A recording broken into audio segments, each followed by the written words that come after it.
सबसे पहले मैं journey of the hearts conference का शुक्रगुजार हूं कि उन्होंने मुझे दोबारा आप लोगों से मुखातिब होने का मौका दिया। न्यूटन ने एक लॉ पेश किया था जिसको फर्स्ट लॉ ऑफ मोशन और लॉ ऑफ इनर्शिया भी कहा जाता है, जिसके अंदर वो ये बात करता है कि एक बॉडी की मूवमेंट किस चीज की वजह से रुकती है। वो फिर उसके तीन वजूहात, तीन फैक्टर्स बयान करता है। पहला फ्रिक्शन, दूसरा एयर प्रेशर, तीसरा ऑपोजिट फोर्स। देखिए, मंजिल तो हर किसी के पास होती है, रास्ता हर किसी का होता है, लेकिन इंपॉर्टेंट बात यह नहीं है कि आपकी जिंदगी में एक मंजिल हो। इंपॉर्टेंट बात यह है कि आपकी जिंदगी का जो मंजिल है उसके साथ उस मंजिल का जो मकसद है, जो रीजन है, वो कनेक्टेड हो, वो जुड़े हुए हो। मकसद से मेरा मुराद कि आपका मंजिल है एक डॉक्टर बनना। डॉक्टर बन के आप पैसे भी कमा सकते हो, डॉक्टर बन के आप शोहरत भी पा सकते हो, और डॉक्टर बन के आप लोगों की खिदमत भी कर सकते हो।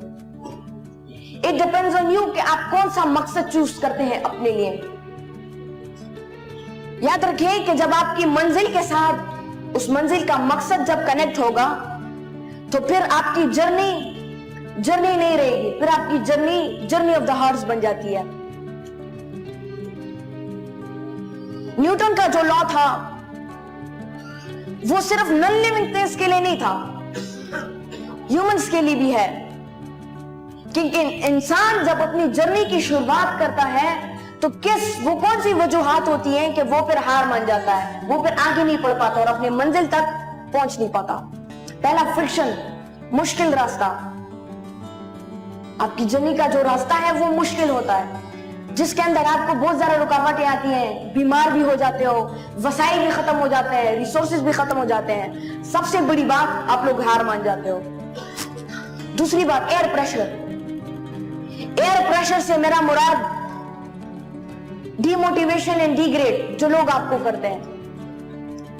हमारी सोसाइटी में जब एक बंदा अपने मंजिल की शुरुआत करता है तो नॉर्मली उसके दिमाग में एक बात आती है, लोग क्या सोचेंगे। मैं अपनी पर्सनल लाइफ से आपको एग्जांपल देता हूं। मैंने जब अपनी इस मंजिल की शुरुआत की तो ज्यादातर लोग मुझे ये कहने लगे कि क्या फजूल काम तुम कर रहे हो, अपना वक्त जाया कर रहे हो। वक्त जाया ना करो, स्कूल में दाखिला लो, स्कूल की स्टडीज करो, आगे जाके अच्छे डॉक्टर, अच्छे इंजीनियर बन पाओगे। लेकिन मैंने लोगों की उन बातों के ऊपर फोकस नहीं किया। अगर मैं लोगों की उन बातों के ऊपर फोकस करता तो आज हमाद साफी ना बन पाता। तो लोग आपको डीमोटिवेट करने की कोशिश करेंगे, लेकिन आपने लोगों की उन बातों पर फोकस नहीं करना। तीसरी बात, ऑब्स्टिकल्स, रेजिस्टेंस। जो रुकावटें आपके रास्ते में आती है, वो रुकावटें हर मुमकिन कोशिश करेगी आपको आपकी ट्रैक से, आपको आपकी मंजिल से हटाने की। लेकिन यहां पर इकबाल रहमतुल्लाह अलैह आपको गाइड करते हैं। इकबाल रहमतुल्लाह अलैह तारीख को बड़े खूबसूरत अल्फाज में बयान करते हुए कहते हैं कि दश्तो दश्त दरिया भी न छोड़े हमने, बैरुल जुल्मात में दौड़ा दिए घोड़े हमने। कि जब आप अपने मंजिल और जब मकसद आपको मिल जाता है और जब आप अपनी जर्नी की शुरुआत करते हो और कंटिन्यूसली आपकी मूवमेंट जारी रहती है, तो फिर दश्त हो, दरिया हो, बैरुजुल्मात हो, और चाहे पहाड़ भी फिर आपके सामने से रेजा रेजा हो जाते हैं। दूसरी बात, be equipped and pull up your socks. इसका मतलब यह हुआ that always be prepared for the journey, for the travel। हमेशा जो जर्नी आप शुरू करने वाले हैं उस शुरू करने से पहले अपने आप को प्रिपेयर जरूर किया करें। जिस तरह हम एक जगह से दूसरी जगह ट्रैवल करते हैं तो ट्रैवल करने से पहले हम अपना सामान भी पैक करते हैं, अपना मोबाइल, अपनी घड़ी, अपना चार्जर, अपना पावर बैंक, सारी चीजें रेडी करके हम गाड़ी में बैठकर फिर अपना सफर शुरू करते हैं।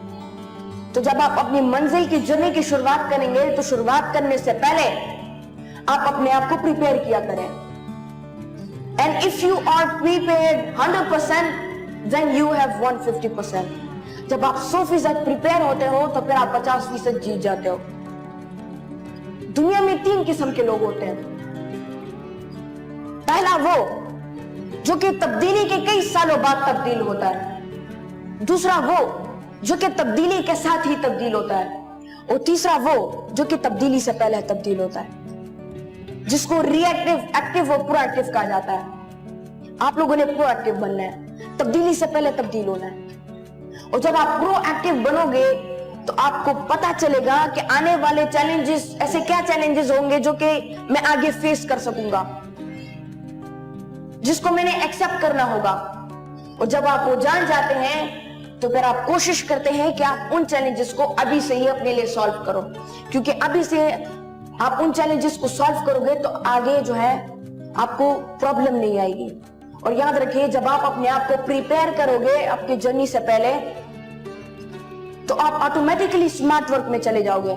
स्मार्ट वर्क से मुराद आपका काम आसान हो जाएगा, आपकी जर्नी आसान हो जाएगी, आपकी मंजिल आसान हो जाएगी। और अगर आप अपने आप को प्रिपेयर नहीं करते तो आप फिर ऑटोमेटिकली हार्ड वर्क में चले जाते हैं। फिर आपको रास्ते में बहुत ज्यादा रुकावटें आती है, बहुत ज्यादा मुश्किलात आती है, जिसके बाद आप लोग हार मान जाते हो। जब आपको मंजिल भी मिल गई, मंजिल का मकसद भी मिल गया, तैयार भी हो गई, प्रिपेयर भी हो गए, अगली बात कंपैरिजन की आती है। Keep in mind that don't compare yourself with anyone else. अपने आप को कभी किसी के साथ कंपेयर ना करो, क्योंकि जब आप अपने आप को सामने वाले बंदे के साथ कंपेयर करोगे, यार ये मुझसे बहुत अच्छा है, ये आगे निकल गया, क्यों आगे निकल गया, इस चीज की वजह से आप फिर इंफीरियरिटी कॉम्प्लेक्स में आते हो, एहसास कमतरी में आप आते हो, जिसकी वजह से आप आगे नहीं बढ़ पाते, आप एक ही जगह पर रुक जाते हैं। Keep in mind that you are best when you are yourself। आप बेहतरीन तब होते हो जब आप अपने आप होते हो। और अगर कंपैरिजन करना ही है तो अपने आज को अपने गुजरे हुए कल के साथ कंपेयर करो कि मेरा आज मेरे गुजरे हुए कल से अच्छा है कि बुरा है। अच्छा है तो वेरी गुड, अपने आप को और भी इंप्रूव करने की कोशिश करो। अच्छा नहीं है तो कोशिश करें कि अपने आज को अपने कल से, अपने गुजरे हुए कल से इंप्रूव करें। कंपैरिजन के बाद, कंपैरिजन जब आप अपने आज को अपने गुजरे हुए कल के साथ कंपेयर करोगे तो फिर आपको अपनी वीकनेसेस का पता चलेगा, अपनी कमजोरियों का पता चलेगा। कमजोरियों से मुझे एक सवाल आया, that can anybody tell me here that what is the difference between an intelligent person and a wise person? Intelligent person और वाइस पर्सन के दरम्यान में क्या फर्क है, कोई बता सकता है? Anyone? मैं आपको बताता हूं। इंटेलिजेंट बंदा वो होता है जो कि अपनी स्ट्रेंथ्स को जानता है, अपनी स्किल्स, अपनी ताकतों को, अपनी एबिलिटीज को जानता है। और वाइज पर्सन वो होता है जो कि अपनी स्ट्रेंथ्स के साथ साथ अपनी वीकनेसेस को भी जानता है। और वाइज बंदा ये कोशिश करता है कि अपनी जो कमजोरियां हैं उसको अपनी स्ट्रेंथ में बदले, ताकि उसकी जो एबिलिटीज हैं और उसकी जो स्किल्स हैं उसमें इजाफा हो। आखिर में कहना चाहूंगा दैट बी स्पिरिचुअल। अल्लाह ताला कुरान मजीद में फरमाते हैं कि इन्नल्लाह युहिब्बुल मुतवक्किलीन, कि बेशक अल्लाह तवक्कुल रखने वालों से मोहब्बत करते हैं। आप अपनी ईमान के ऊपर बिलीव रखें और अपने अल्लाह के ऊपर बिलीव रखें, क्योंकि अल्लाह ही आपको इज्जत देता है। उसके बाद कुरान मजीद को पढ़ें, because Quran Majeed is the complete code of life. अगर आप अपनी जर्नी की तरफ बढ़ रहे हैं, आप गिर गए, तो कुरान मजीद आपको ये सिखाता है कि आप वापस कैसे उठोगे और अपनी मंजिल की तरफ कंटिन्यूसली रवान कैसे होंगे। उसके बाद सीरत नबी को पढ़ें, क्योंकि हुजूर सल्लल्लाहु अलैहि वसल्लम के कलाम को आप पढ़ेंगे, उनकी सीरत को आप पढ़ेंगे, उनकी सीरत से आपको बहुत फायदा मिलेगा। वो एक अच्छे लीडर भी थे, उनके अंदर बर्दाश्त भी था, जिंदगी गुजारने का तरीका भी वो आपको सिखाते हैं।